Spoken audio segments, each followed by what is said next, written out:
When Ip Man premiered in 2008, it was more than just another martial arts film.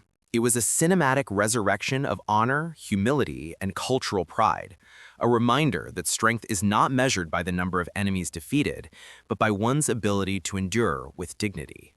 Directed by Wilson Yip and led by Donnie Yen in a career-defining performance, Ip Man brought back the disciplined heart of Chinese martial arts cinema at a time when the genre had become overshadowed by spectacle.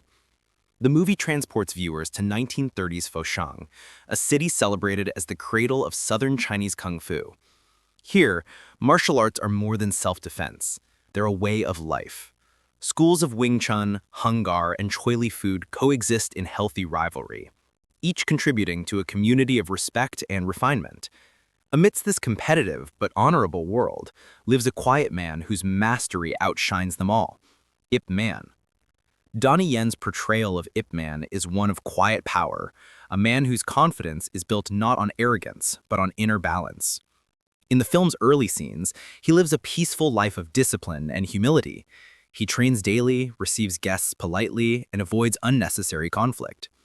His wife, Chung Wing-sing, and their young son represent the serene domestic life that grounds him. Even when rival masters seek to challenge his skill, Ip Man never gloats. He simply demonstrates his art with precision and grace. His fights are not contests of ego, but expressions of philosophy, every movement controlled, efficient, and purposeful. Wilson Yip, known for blending emotion with high-octane action, makes these moments breathe with authenticity. Instead of over-the-top wirework or exaggerated slow motion, he lets the choreography speak. The fight between Ip Man and Master Liu, where they exchange techniques in a confined room to avoid public humiliation, is a cinematic dance of respect. It defines the core of the film: mastery without aggression. The calm before the storm. Yet beneath this serenity lies a subtle tension. The film begins to whisper about coming change, the winds of war, the decline of tradition, and the encroachment of chaos on a peaceful way of life. The people of Foshan are unaware that their lives are about to be turned upside down by the Japanese invasion of China. This first act is about identity, about what it means to live by principle in a world driven by pride. Foshan's martial arts masters all claim superiority, but Ip Man never participates in public boasting. When a wandering northern martial artist, Jinshan Zhao, arrives to challenge the local masters, Ip Man initially avoids confrontation. But when Zhao's arrogance turns to violence, Ip Man is forced to act, not to humiliate, but to restore balance. The ensuing duel between Ip Man and Zhao is thrilling not only for its technical choreography, but for its subtext. It's the South versus the North, tradition versus ego, humility versus showmanship. Ip Man's victory is swift and elegant, and his restraint afterward is even more powerful. This scene became iconic, not because of the spectacle, but because of the silence that follows. Ip Man doesn't celebrate. He simply helps his opponent up, embodying the Confucian values that define his worldview. Behind the camera, crafting a modern classic. Director Wilson Yip and action choreographer Sammo Hung built Ip Man not just as an action movie, but as a period drama. They paid meticulous attention to the atmosphere of 1930s southern China. The architecture, costumes, and dialects were carefully reconstructed to immerse audiences in a time when martial arts were both a discipline and a social structure. Sammo Hung's choreography focused on realism, rapid, close-range strikes that define Wing Chun. Instead of theatrical flips or wire stunts, he emphasized practical movement. Every punch serves a purpose. Every block has intention. Donnie Yen trained intensively with Ip Chun, the real-life son of Ip Man, to ensure the techniques reflected genuine Wing Chun philosophy. The film's cinematography, handled by Oh Sing-pui, reflects a world of order soon to be thrown into chaos. The warm golden tones of pre-war Foshan give the first half a sense of nostalgia, a beauty that will later be contrasted with the dark, desaturated palette of wartime. The filmmakers wanted viewers to feel what was lost when war came, not just prosperity, but grace. The turning point: invasion and loss. The tranquility of the first act collapses abruptly as the Japanese army invades China. The city of Foshan, once a beacon of art and culture, falls under occupation. Factories close, schools shut down, And martial arts schools, once symbols of pride, become empty shells. The people who once practiced forms and philosophy now struggle for food. Ip Man's world crumbles overnight. His home is seized by the Japanese military, and he and his family are forced to live in poverty.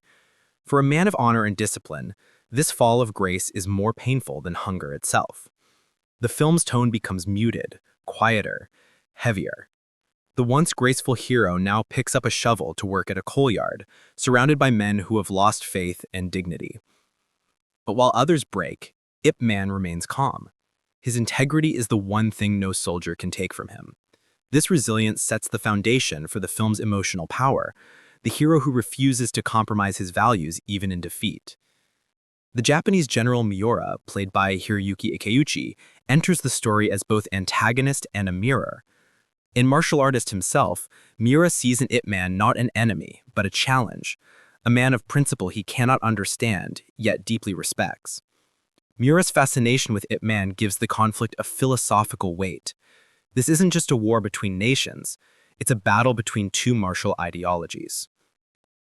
Humanity in defiance. When the Japanese Miura organizes matches between Chinese and Japanese fighters for his soldiers' amusement, the degradation of the people reaches its peak. The Chinese fighters risk their lives for a bag of rice. It's here that Ip Man's moral code explodes into defiance. When he sees his fellow masters killed in the ring, something inside him ignites. The legendary 10-man fight sequence follows, a scene that would become one of the most iconic in martial arts history. Donnie Yen's ferocity is controlled, but overwhelming. The choreography is fast, brutal, and grounded. Ip Man's movements are not fueled by rage, but moral clarity. Every punch, every block, every strike speaks for a people stripped of their voice. Behind the scenes, this sequence took weeks to film. Donnie Yen performed much of it without stunt doubles, and the camera's close angles capture not only physical motion, but emotion, exhaustion, fury, sorrow. Sammo Hung designed the fight to represent internal struggle, how one man, bound by discipline, channels his pain into precision. After this fight, the myth of Ip Man spreads among the workers. He becomes a symbol of resistance, an echo of hope in a city under occupation. But the Japanese forces cannot tolerate a symbol of rebellion. Miura summons Ip Man, hoping to face him in an official match, one-on-one, karate against Wing Chun. Under Japanese occupation, Foshan becomes a place of suffering. Factories are seized, food is scarce, and dignity is stolen from its people. The camera captures this bleak transformation with muted colors, gray streets, lifeless crowds, and empty martial arts halls.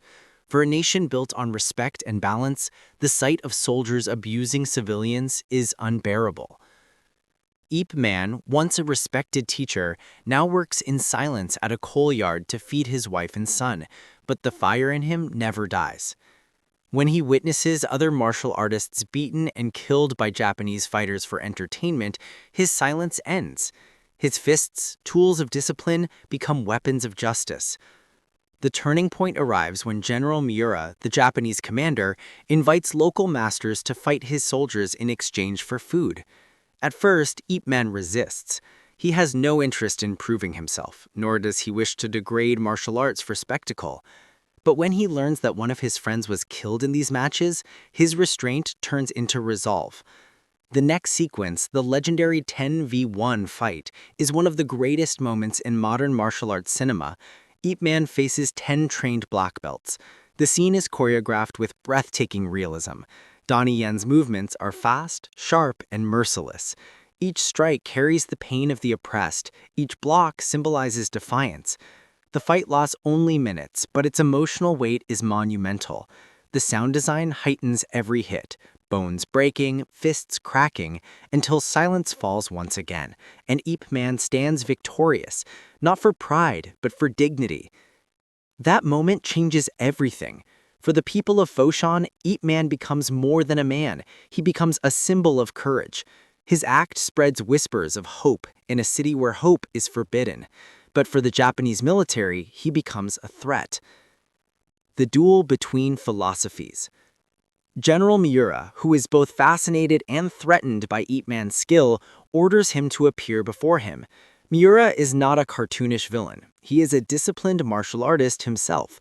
He respects strength and technique. He recognizes in Ip Man a warrior of equal, if not greater, integrity. For Miura, this is not about politics, but about mastery. For Ip Man, it's not about rivalry, it's about justice. Miura demands a public duel, karate versus Wing Chun. On the surface, it's a test of fighting styles, but beneath it, it's a clash of ideologies. Domination versus discipline, pride versus humility, power versus morality. Ip Man accepts, not to prove himself, but to stand for the countless men and women crushed under occupation. The final fight is masterfully staged. There is no music, only the sound of fists, feet, and breath. Miura's karate is forceful and direct, filled with precision and aggression. Ip Man's Wing Chun, by contrast, is fluid and efficient. Every strike follows the shortest path. Every movement is economical.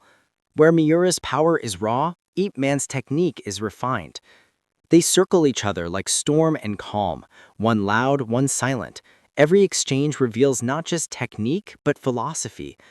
Miura's attacks are wide and explosive, yet Ip Man deflects them with minimal effort.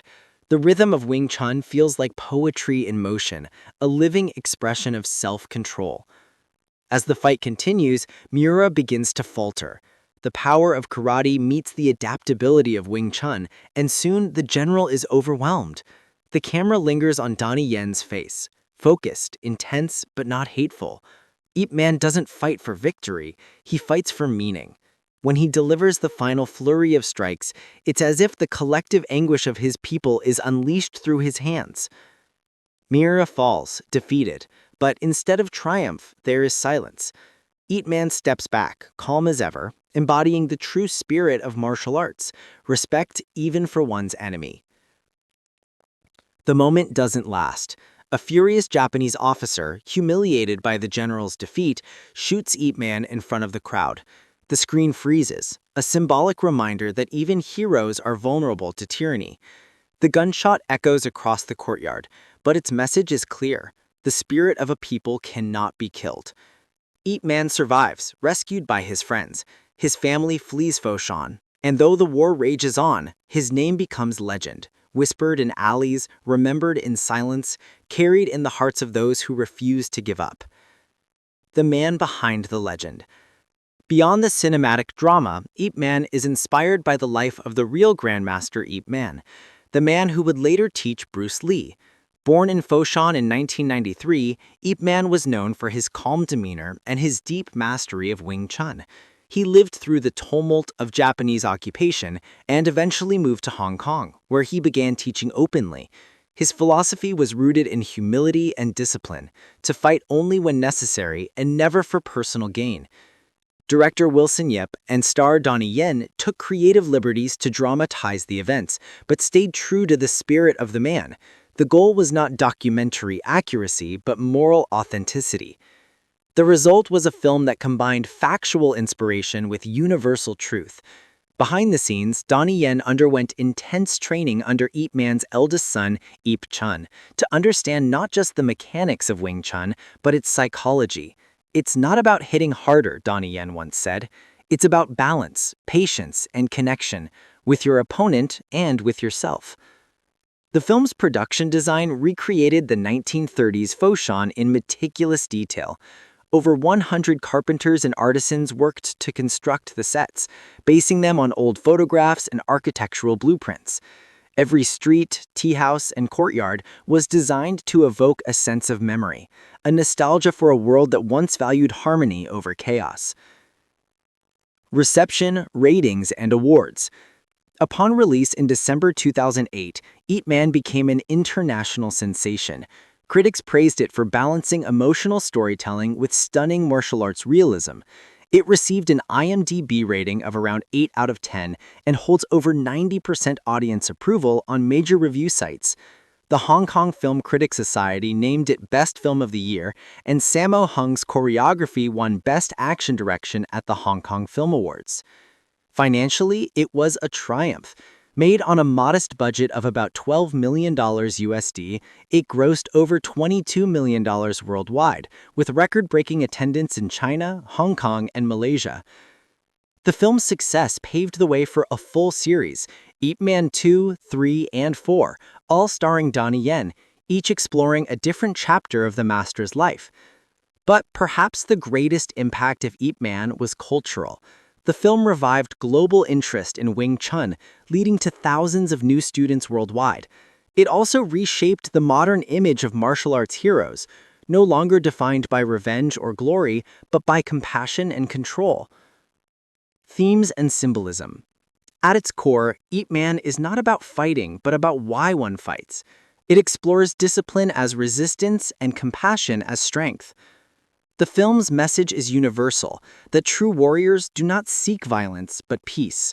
When Ip Man defeats his enemies, he never mocks them. His silence is his greatest weapon, his humility his greatest victory. The movie's symbolic elements, from the loss of Ip Man's home to his final confrontation, represent the struggle of a people stripped of everything but their values. Wing Chun becomes a metaphor for moral balance in a world of chaos. Every detail contributes to that message. The stripped-down fight choreography, the muted wartime colors, and the quiet ending where Ip Man's legacy continues despite oppression. The final text on screen explaining how Ip Man later taught Bruce Lee connects generations of martial arts philosophy from tradition to modern global culture. Conclusion: the enduring spirit of Ip Man. By the end of Ip Man, the audience doesn't just admire a martial artist, they understand a teacher, a husband, a patriot, and a man who stood for peace amid violence. His story isn't of revenge, but of resilience. Wilson Yip's direction, Donnie Yen's restrained performance, and Sammo Hung's authentic choreography turned what could have been a standard biopic into something spiritual, a portrait of integrity. More than a decade after its release, Ip Man remains a cornerstone of martial arts cinema. It redefined how Eastern heroes are portrayed in film, not as superhuman warriors, but as moral philosophers in motion. Its legacy echoes far beyond the screen, teaching that the greatest victory comes not from domination, but from refusing to surrender your humanity. The closing scene, Ip Man walking through the crowd, battered but unbroken, captures everything the film stands for. The war may have taken his wealth, his home, and his peace, but it could never take his honor. And that, above all, is the essence of Ip Man, a story where the truest power lies not in the fist, but in the spirit that guides it.